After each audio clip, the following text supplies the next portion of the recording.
வணக்கம் நேர்களே, நீங்கள் இணைந்திருப்பது ட்ரூத் தமிழ் கனடாவினுடைய கனேடிய தமிழ் செய்திகளின் தொகுப்புடன். கடந்த 24 மணி நேரத்தில் கிடைக்கப்பட்ட முக்கியமான கனேடிய தமிழ் செய்திகளைத்தான் இந்த வீடியோவிலே பார்க்க இருக்கின்றோம். அதில் ஒரு மிக முக்கியமான விடயம் என்ன அப்படி என்று சொன்னால், கியூபெக் மாகாண அரசியலிலே ஒரு முக்கிய திருப்பம் ஒன்று நடந்திருக்கின்றது. ஆளும் பொலிஷன் அவனிர் கியூபெக் CAQ கட்சியினுடைய புதிய தலைவராகவும் மாகாணத்தினுடைய அடுத்த பிரீமியராகவும் 55 வயதான கிறிஸ்டியன் பிரீஷட் தேர்ந்தெடுக்கப்பட்டிருக்கின்றார். கடந்த ஏப்ரல் 12ஆம் தேதி நடைபெற்று முடிந்த உட்கட்சி தேர்தலிலே தனது முக்கிய போட்டியாளரான பெர்னார்ட் ட்ரைன்வில்லியை வீழ்த்தி 58% வாக்குகளை பெற்று அவர் இந்த மாபெரும் வெற்றியை பதிவு செய்திருக்கின்றார். இந்த தேர்தலில் வாக்களிக்க தகுதி பெற்ற 20,500 கட்சி உறுப்பினர்களில் 77% தங்களது ஜனநாயக கடமையை ஆற்றியிருக்கிறார்கள். முன்னாள் வணிக நிர்வாகியும் 2024ஆம் ஆண்டு முதல் குடியேற்றம், பொருளாதாரம், புத்தாக்கம் மற்றும் எரிசக்தி துறை அமைச்சராகவும் பணியாற்றிய பிரீஷட் மிதவாத கொள்கைகளை முன்னிறுத்தி பிரச்சாரம் செய்தார். கடந்த 2011ஆம் ஆண்டு CAQ கட்சியை நிறுவி 2018 முதல் தொடர்ந்து 2 முறை பெரும்பான்மை அரசை அமைத்த பிரான்சுவா லெகார்ட் கடந்த ஜனவரி மாதம் தனது பதவியை ராஜினாமா செய்தார். நோர்த்வோல்ட் பேட்டரி ஆலையினுடைய முதலீட்டு தோல்வி மற்றும் SAQ கிளிக் திட்டத்தினுடைய குளறுபடிகள் காரணமாக கட்சியிலே அவருடைய செல்வாக்கு சரிந்ததுதான் அவருடைய பதவி விலகலுக்கு காரணமாக இருந்தது. இந்த நிலையில்தான் மீண்டும் வாக்கெடுப்பு நடத்தப்பட்டு புதிய பிரீமியரும் கட்சி தலைவரும் தேர்ந்தெடுக்கப்பட்டிருப்பது கியூபெக்கினுடைய அரசியலிலே ஒரு பெரும் மாற்றமாக பார்க்கப்படுகிறது. இதேவேளை கனேடிய மத்திய அரசாங்கத்திலே பிரதமர் மார்க் கார்னி தலைமையிலான லிபரல் கட்சி பெரும்பான்மை பலத்தை எட்டுவதற்கு மிக அருகிலே இருக்கிறது. தற்போது நாடாளுமன்றத்திலே 171 இடங்களை தன்வசம் வைத்திருக்கின்ற லிபரல் கட்சிக்கு பெரும்பான்மை பலமான 172 இடங்களை எட்டுவதற்கு வெறும் ஒரு இடம் மட்டுமே தேவைப்படுகிறது. இந்த நிலையிலே ஒன்றிய மாகாணத்தின் யூனிவர்சிட்டி ரோஸ்டேல் மற்றும் ஸ்கார்பரோ சவுத் வெஸ்ட் மற்றும் கியூபெக் மாகாணத்தினுடைய டெரபோன் ஆகிய 3 தொகுதிகளுக்கு திங்கட்கிழமை இடைத்தேர்தல் நடைபெற இருக்கின்றது. இந்த தேர்தல் முடிவுகள் ஆளும் கட்சியினுடைய எதிர்காலத்தை தீர்மானிக்கும் என்று எதிர்பார்க்கப்படுகிறது. குறிப்பாக கியூபெக்கின் டெரபோன் தொகுதியிலே பதிவாகின்ற வாக்கு சதவீதம் இதிலே முக்கிய பங்கு வகிக்கும் என்று பிரபல கருத்து கணிப்பு நிபுணரான நிக் நானோ சுட்டிக்காட்டி இருக்கின்றார். சமீபத்திய மாதங்களில் எதிர்கட்சிகளைச் சேர்ந்த பல நாடாளுமன்ற உறுப்பினர்கள் லிபரல் கட்சிக்கு மாறியதே அந்த கட்சியினுடைய பலம் அதிகரிக்க முக்கிய காரணமாக பார்க்கப்படுகிறது. நோவா ஸ்கோஷியாவினுடைய கன்சர்வேட்டிவ் உறுப்பினரான கிறிஸ்டி என்ட்ரோமோட், ஒன்டாரியோவினுடைய மைக்கேல் மா, ஆல்பர்டாவினுடைய மேட் ஜெனரோக்ஸ், நுனாவுட் பிராந்தியத்தினுடைய NDP உறுப்பினர் லோரி எட்லோவுட் மற்றும் ஒன்டாரியோவின் மர்லின் கிளாட் ஆகியோர் கட்சி மாறி இருக்கிறார்கள். இது கடந்த தேர்தலின் சிறுபான்மை தீர்ப்பை அவமதிக்கும் செயல் என்று சொல்லி கன்சர்வேட்டிவ் கட்சி கடும் கண்டனமும் தெரிவித்திருக்கின்றது. இருப்பினும் ஒன்றிணைந்து நாம் வலிமையான அனைவருக்குமான கனடாவை உருவாக்குவோம் என பிரதமர் கார்னி மான்ட்ரியல் மாநாட்டிலே திட்டவட்டமாக தெரிவித்தார். திங்கட்கிழமை நள்ளிரவு வெளியாகின்ற தேர்தல் முடிவுகள் கனேடிய அரசியலில் பெரும் தாக்கத்தை ஏற்படுத்தும் என்று எதிர்பார்க்கப்படுகிறது.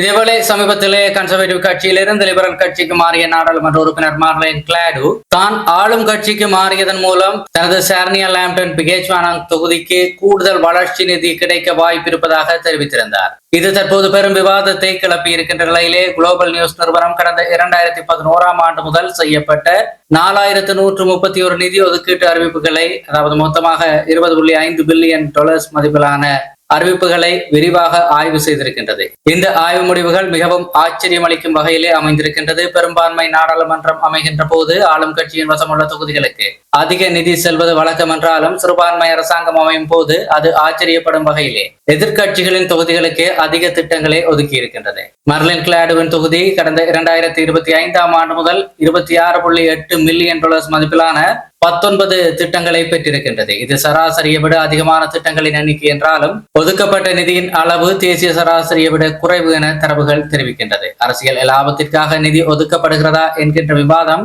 நாடாளுமன்றத்திலே தற்போது பெரும் பேசுபொருளாக மாறியிருக்கிறது. இதேவேளை கியூபெக் மாகாணத்திலே கடந்த வாரம் அதிகாரப்பூர்வமாக நிறைவேற்றப்பட்ட மசோதா 9, அதாவது பில் 9 மதச்சார்பின்மை தொடர்பான விதிமுறைகளை மேலும் கடுமையாக்கி இருக்கின்றது. ஏற்கனவே அமலில் இருக்கின்ற மசோதா 21 தொடர்ந்து அரசியலமைப்பின் முரண்பாட்டு விதியை பயன்படுத்தி, அதாவது நாட்வித்ஸ்டாண்டிங் க்ளோஸை பயன்படுத்தி இந்த புதிய சட்டம் இயற்றப்பட்டிருக்கின்றது. செப்டம்பர் 2026 முதல் படிப்படியாக அமலுக்கு வரவுள்ள இந்த சட்டத்தின்படி அரசு மானியம் பெறும் குழந்தை பராமரிப்பு மையங்கள், அதாவது டே கேர்ஸ், தனியார் பள்ளிகள், தனியார் சுகாதார நிறுவனங்கள், முதியோர் இல்லங்கள், வளர்ப்பு குடும்பங்கள், இளைஞர் பாதுகாப்பு மற்றும் குடியேற்றவாசிகளை ஒருங்கிணைக்கும் திட்டங்கள் ஆகியவற்றிலும் மத சின்னங்களை அணிவதற்கு தடை விதிக்கப்பட்டிருக்கின்றது. மேலும் இந்த நிறுவனங்களில் சேவைகளை பெறும்போது முகத்தை மூடும் வகையில் எந்த ஆடையும் அணியக்கூடாது என சட்டம் கண்டிப்பாக தெரிவிக்கிறது. பொது சாலைகள் அல்லது பூங்காக்களில் கூட்டாக இணைந்து மத வழிபாடுகளில் ஈடுபட வேண்டுமெனில் இனி நகராட்சியின் முன் அனுமதியை பெறுவது கட்டாயமாக்கப்பட்டுள்ளது என்றும் அரசு மற்றும் பொது நிறுவனங்கள் மதம் சார்ந்த பிரத்யேக உணவு முறைகளை வழங்குவதற்கு தடை விதிக்கப்பட்டிருக்கிறது என்றும் தெரிவிக்கப்பட்டிருக்கின்றது. ஏற்கனவே மசோதா 21 தொடர்பாக உச்சநீதிமன்றத்திலே வழக்கு நிலுவையில் உள்ள நிலையிலே இந்த புதிய விரிவாக்கம் பெறும் சட்ட மற்றும் சமூக விவாதங்களுக்கு வித்திட்டிருக்கின்றது. இதேவேளை நேர்களே, இந்த கனேடிய அகதி தஞ்சம் புகுகின்ற விவகாரத்திலே ஒரு பெரும் மாற்றம் ஒன்று ஏற்பட்டிருக்கின்றது, பெரும் நெருக்கடி ஒன்று ஏற்பட்டிருக்கின்றது. கனடாவை பொறுத்தவரையிலே அகதிகள், உண்மையான அகதிகள் தங்களுக்கு பாதுகாப்பு வேண்டும் என்கின்ற போது கண்ணை மூடிக்கொண்டு அவர்களுக்கு பாதுகாப்பு கொடுப்பதற்கு கனடா எப்போதும் தயாராகத்தான் இருக்கின்றது. அதை சிலர் அந்த வாய்ப்பை தவறாக பயன்படுத்துகிறார்கள் என்பது மறக்க முடியாத ஒரு உண்மையாக இருக்கின்றது. அதாவது உண்மையிலேயே ஆபத்து சொந்த நாட்டிலே இல்லாத போதிலும் கூட சிலர் போலியான தரவுகளை பயன்படுத்தி தங்களுக்கான அகதி கோரிக்கைகளை வைக்கிறார்கள். அதே நேரத்திலே அப்படியான சூழ்நிலைகள் கனடிய அரசினுடைய சட்டங்களை இறுக்குவதற்கு காரணமாக மாறுகிறது. அது உண்மையிலேயே பாதிக்கப்படுகிற அகதி தகுதியுடையவர்களுக்கும் சில வேளைகளிலே பெரும் சுமையாக மாறுகிறது. இந்த நிலையில் தான் கனடாவில் இருக்கின்ற தன்னுடைய சகோதரிக்கு சிறுநீரகம் ஒன்றை தானம் செய்த பலஸ்தீனியருக்கு தற்போது அகதி தகுதி மறுக்கப்பட்டிருக்கின்றது புதிய சட்டத்தின் காரணமாக. அதாவது ஒரு உயிரை காப்பதற்கு மனித நேயத்துடன் செயற்பட்ட ஒருவருக்கு புதிய சட்டம் காரணமாக கனடாவிலே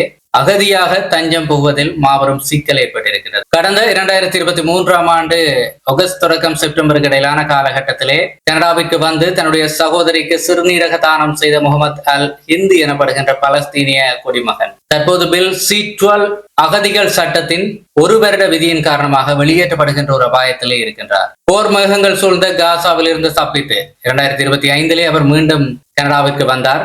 தொடர்ச்சியாக செப்டம்பர் 4, 2025 அன்று அகதி அந்தஸ்து கோரி விண்ணப்பித்தார். ஆனால் புதிய சட்டத்தின்படி ஜூன் 3, 2025க்கு பிறகு தாக்கல் செய்யப்படுகின்ற அகதி விண்ணப்பங்கள் அவர்கள் முதல் முறையாக கனடாவுக்குள் நுழைந்து ஒரு வருடத்திற்கு மேலாகி இருந்தால் நிராகரிக்கப்படும் என்று தெரிவிக்கப்பட்டிருக்கின்றது. இதன் அடிப்படையிலே அவர் 2023 வந்து சென்றிருக்கின்றார்.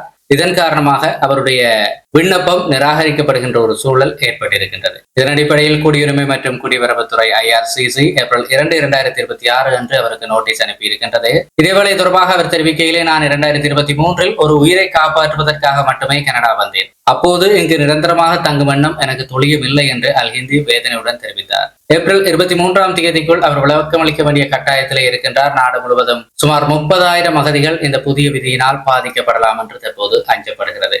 இது பலஸ்தீன அகதிகளுக்கு மட்டுமல்ல, தற்போது இலங்கையிலிருந்து கனடாவுக்கு பெரும் தொகையிலே வந்து சமீபத்திய காலத்திலே வந்து அகதி அந்தஸ்தை கோரி விண்ணப்பித்திருக்கின்ற பலருக்கும் இதே போன்ற ஒரு நெருக்கடி நிலைதான் இருக்கின்றது. தொடர்ச்சியாக குற்றங்கள் தொடர்பாக சில விடயங்களை பார்க்க இருக்கின்றோம். ஸ்கார்பரோ பகுதியிலே தொடர் கொள்ளை ஒன்று தொடர்பாக 89 குற்றச்சாட்டுகளுடன் 40 வயதான நபர் ஒருவர் அதிரடியாக கைது செய்யப்பட்டிருக்கின்றார். டொரண்டோவின் ஸ்கார்பரோ பகுதியிலே கடந்த பல மாதங்களாக வணிக நிறுவனங்களை குறிவைத்து அரங்கேறி வந்த தொடர் திருட்டு சம்பவங்களுக்கு முற்றுப்புள்ளி வைக்கப்பட்டிருக்கின்றது. இது தொடர்பாக டொரண்டோவை சேர்ந்த 40 வயதான டொரெக் பெய்லி என்பவர் தற்போது காவல்துறையினரால் கைது செய்யப்பட்டிருக்கின்றார். இவர் மீது மொத்தமாக 89 குற்றச்சாட்டுகள் பதிவு செய்யப்பட்டிருக்கின்றது. அவற்றில் நன்னடத்தை விதிகளை மீறியதற்காக 27 வழக்குகளும், அத்துமீறி நுழைந்து கொள்ளையடித்ததற்காக 16 வழக்குகளும், $5,000 குறைவான சொத்துக்களை சேதப்படுத்தியதற்காக 16 வழக்குகளும், திருட்டுக்காக 10 வழக்குகளும் பதிவு செய்யப்பட்டிருக்கின்றது. மேலும் குற்றச் செயல்கள் மூலம் பெறப்பட்ட பொருட்களை வைத்து இந்த குற்றத்திற்காக 10 வழக்குகளும், ஆயுதத்தை காட்டி மிரட்டி தாக்கியதற்காக 9 வழக்குகளும், கொலை மிரட்டல் விடுத்ததற்காக ஒரு வழக்கும் பதிவு செய்யப்பட்டிருக்கின்றன.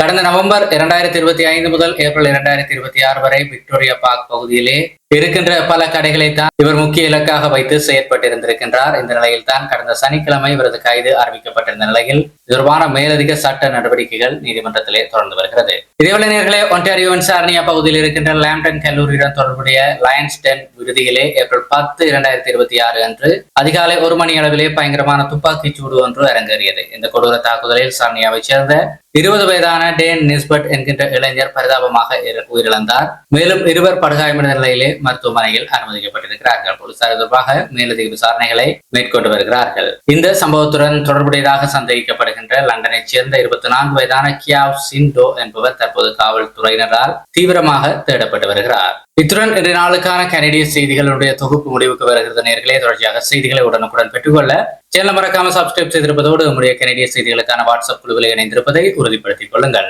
நன்றி.